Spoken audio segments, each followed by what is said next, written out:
Hey, what's up budget gamers? Today we're stepping way outside the comfort zone of sub $100 hardware to look at this, a 1440p gaming card that won't see a single test at 1440p. Let's get to it.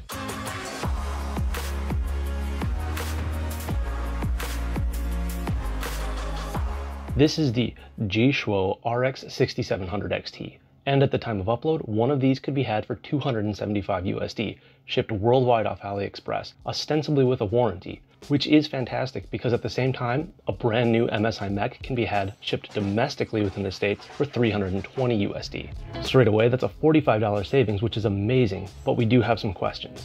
Who is JieShuo? Why is it being compared to an MSI mech? Did they send a real 6700 XT? Does it work? And why not test it at 1440p?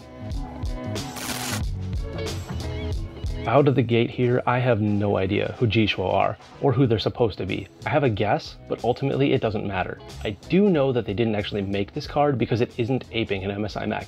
It is an MSI mech, with some new stickers on the fans. Yeah, it's a lazily restickered and reboxed MSI card.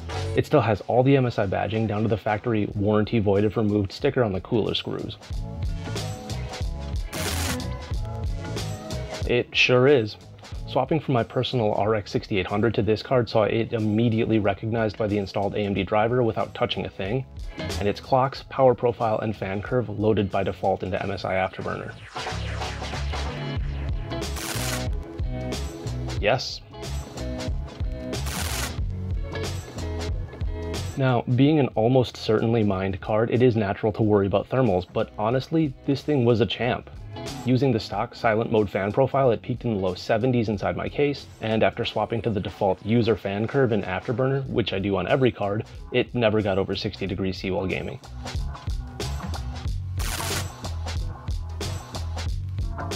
Because the 4060 Ti just launched and this happened. With that out of the way, Steve will performance advantage, and sure enough, everyone is using the 6700 XT as a comparison, and everyone is testing at 1080p right now. Apparently it's a 1440p card that's used at 1080p these days. I don't make the tech YouTuber rules. Exactly like it should, to be perfectly honest. It gets beaten by about 28% in Firestrike by my personal 6800, which is where it should perform. But rather than tell you, it's more fun to look at actual gameplay footage off it, as we quick look at the test bench for all of this.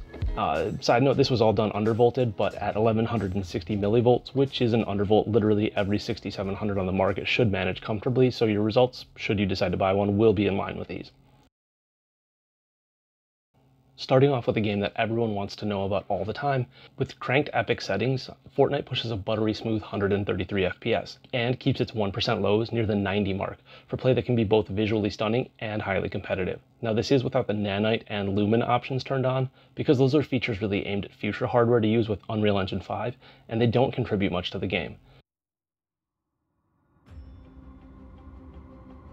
Another esports title running in DX12 with everything turned up to 11 except for spot shadow detail, because that's how at least one other channel is testing right now. Here the AliExpress 6700 XT gives us another crisp and clean experience, clocking in with an average over 200 FPS and a 1% low of 150.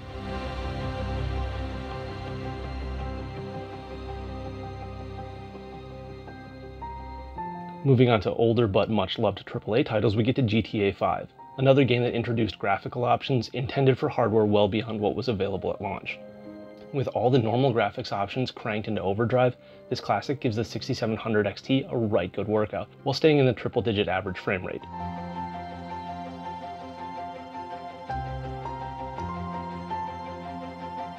Far Cry 5 is getting a little long in the tooth these days, but like GTA 5, it still manages to look amazing when turned up and really stress hardware while doing it. Here at the maximum possible settings, the definitely not an MSI but very much an MSI card powers through with an average of 124 FPS and a minimum of 94.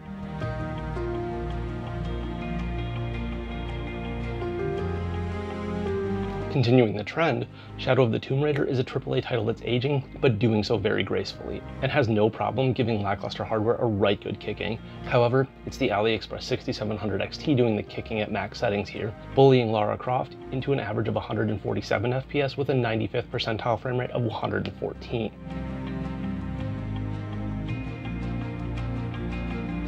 The last of our truly aging classics, Borderlands 3 is always worth taking a look at because it too can punch down on weaker hardware when it wants to. That is not, however, the case here. After a life being toughened up in the mines, our AliExpress 6700 XT manhandles the badass preset to an average of 126 FPS with a 1% low that just misses the 100 FPS mark.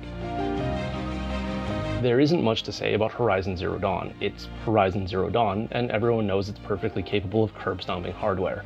But by now you know what to expect because it seems this card's bona fides are pretty hard to dispute. The E-Waste 6700 XT blasts its way through this game like Peabody Energy does through the Wyoming countryside, hauling away 127 FPS on average with a 1% low of 94. Moving now to games that straddle the line between esports potato and big budget Michelin star fondant potato, we have Forza Horizon 5 with its superb optimization. Here, using the extreme settings, but with ray tracing turned off, the final tally is 107 FPS on average with a 1% low of 94 again.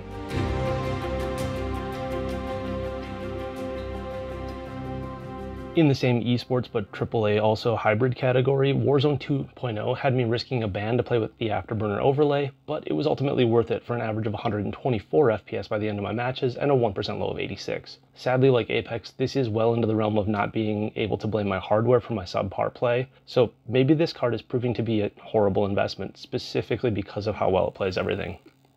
And finally we come to Halo Infinite, a game that is either loved or hated with seemingly no middle ground, but a game that is unquestionably the best looking in its storied franchise, especially when turned all the way up. Whatever Spartan I was playing as can rest assured that it wasn't their Mjolnir armor letting them down, nor the 6700 XT, because another 124 FPS average and 93 FPS 1% lows means all the inferior play was once more on me. Conclusions time. Does the JieShuo RX 6700 XT get a buy recommendation? Well, it depends, so let's pro and con it out. Starting with the cons. First, it's a used card, but price competing with brand new non-XT RX 6700s, the 10 gig version. Second, this is an N=1 case. I only have one card here, so this may be the outlier of the lot. Its thermals are fantastic, it handles undervolting just fine, but I don't know how the rest of them would do. And last, I have no faith in the warranty. On to the pros. Overall, this card is exceptionally clean and it shows no signs of thermal stress or a hard life. And given that this channel is a minnow in the ocean of tech channels, it's extremely unlikely that when I bought one, they sent me an outlier. This is probably just how all of these cards are. Second, AliExpress has 75-day buyer protection, so it's covered for at least 2 months, and cards that are going to fail usually will fail within that period, which you don't get buying off, say, Reddit with a used card. Third, even used, this is still a better value than a non-XT RX 6700, both for the sizable performance uplift and the extra 2 gigs of VRAM that sees the F word start to creep into the discussion. Fourth, if the warranty is actually honored for its full term, this is hands down the best deal on the market right now.